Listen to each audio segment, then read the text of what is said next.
नमस्कार दोस्तों, मैं हूँ सीमा पूरा। दोस्तों, आज हम आपको हाई ब्लड प्रेशर यानी उच्च रक्तचाप की समस्या को दूर करने वाले कुछ लाभकारी अभ्यास बताएंगे। हाई ब्लड प्रेशर एक ऐसी स्थिति जिसमें दिल की धमनियों में रक्त का प्रवाह तेज हो जाता है। ब्लड प्रेशर का कम होना या ज्यादा होना दोनों ही शरीर के लिए हानिकारक होता है। यह एक साइलेंट किलर बीमारी होती है। इसे हाइपरटेंशन के नाम से भी जाना जाता है।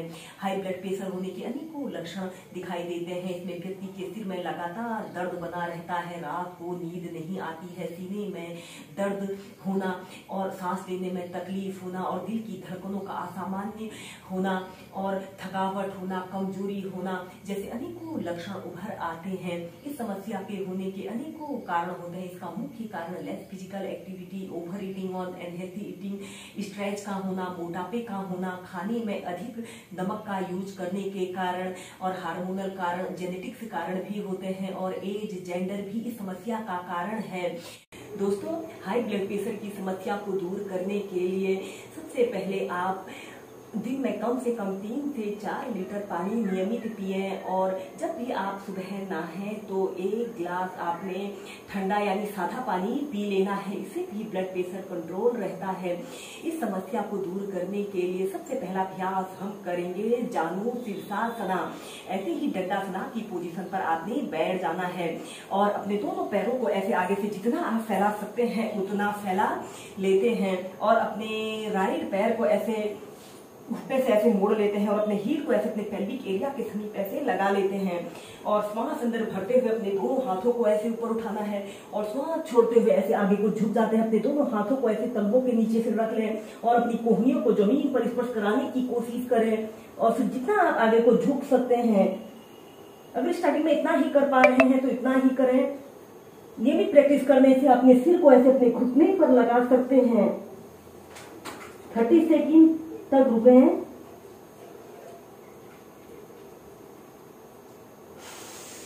श्वास अंदर भरते हुए सीधे, फिर दूसरी साइड से ऐसे अपने पैर को ऐसे मोड़ लें और श्वास अंदर भरते हुए ऐसे अपने दोनों हाथों को ऊपर उठाइए और श्वास छोड़ते हुए ऐसे आगे को झुक जाते हैं। आपका पैर बिल्कुल सीधा, पंजा आगे की तरफ तना हुआ हो।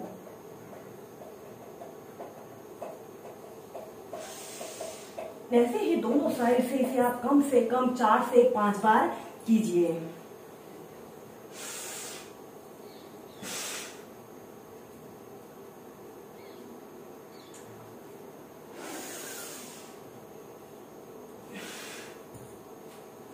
यह अभ्यास को करने से हमारे शरीर में ब्लड सर्कुलेशन दुरुस्त रहता है और यह अभ्यास को करने से हमारी श्वसन प्रक्रिया भी बेहतर होती है।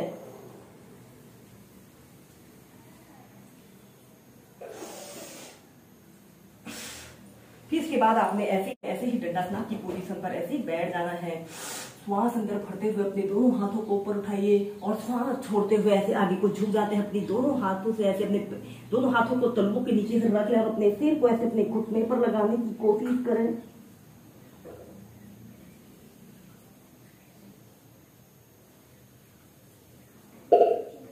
तीस सेकंड, फिर 2 मिनट ऐसे ही पश्चिमोत्तानासना की पोजीशन पर रहिए।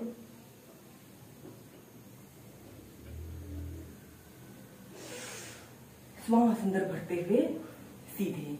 बाद हम नेक्स्ट अभ्यास करेंगे सुप्त बद्ध कोणासना। सबसे पहले ऐसे पीठ के बल सीधे लेट जाना है और फिर अपने दोनों पैरों के तलवों को ऐसे आपस में मिला लेते हैं और अपने दोनों हाथों को ऐसे अपने घुटनों के पास ऐसे रख ले या फिर अपने दोनों हाथों को नाभि केंद्र के पास ऐसे रख लेते हैं। ऐसे अपने घुटनों को आपस में मिलाइए और फिर ऐसे अपने घुटनों को नीचे की तरफ करते हैं। ऐसे अप डाउन करते हुए भी इस अभ्यास को कीजिए।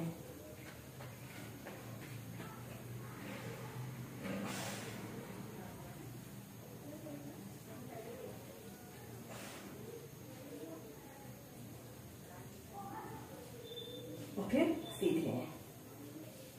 बाद हम करेंगे सेतु बंधासना, जिसे ब्रिज पोज भी कहा जाता है। सबसे पहले आपने ऐसे पीठ के बल सीधे लेट जाना है और अपने दोनों पैरों को ऐसे घुटनों से ऐसे मोड़ लेते हैं और अपने दोनों हाथों को ऐसे अपने टखनों के पास ऐसे रख लें श्वास अंदर भरते हुए ऐसे अपने शरीर को ऊपर की तरफ उठा लें, जितना ऊपर आप उठा सकते हैं। 10 सेकंड रुकें।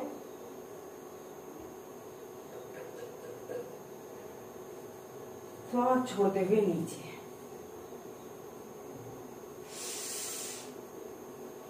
श्वास अंदर भरते हुए ऊपर। ऐसे ही इसे कम से कम 5 से 6 बार मध्यम गति के साथ कीजिए।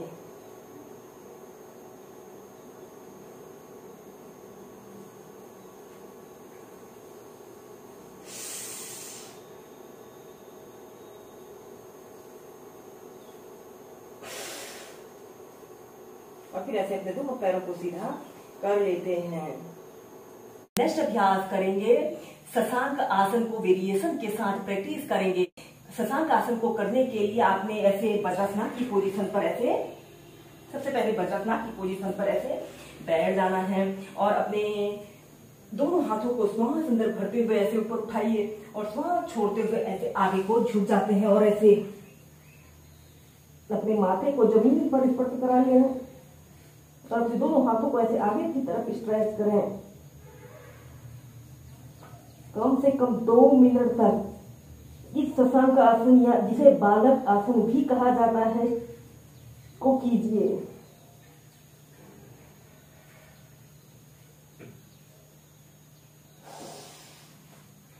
श्वास अंदर भरते हुए सीधे। इसके बाद इस शशांक आसन की नेक्स्ट वेरिएशन को करने के लिए आपने अपने दोनों घुटनों को ऐसे आगे से जितना आप फैला सकते हैं उतना फैला लेते हैं। ऐसे आपके पैर के अंगूठे एक दूसरे को स्पर्श कर रहे हैं और आपने कर रहे हों और आपने अपने दोनों हील के बीच में ऐसे अपने हिप्स को जमीन पर स्पर्श कराते हुए ऐसे बैठ जाना है।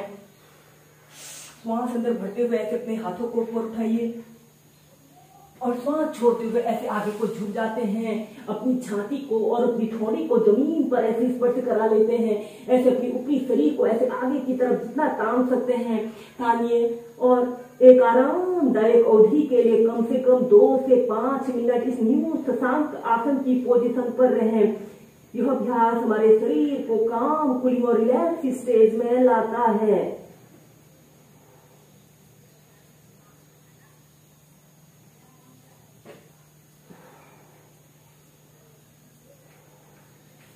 और फिर धीरे धीरे श्वास अंदर भरते हुए सीधे। दोस्तों, इन अभ्यासों के अलावा आप अनुलोम विलोम प्राणायाम और कपालभाति प्राणायाम को भी कम से कम 15 से 20 मिनट अपनी दिनचर्या में शामिल करें।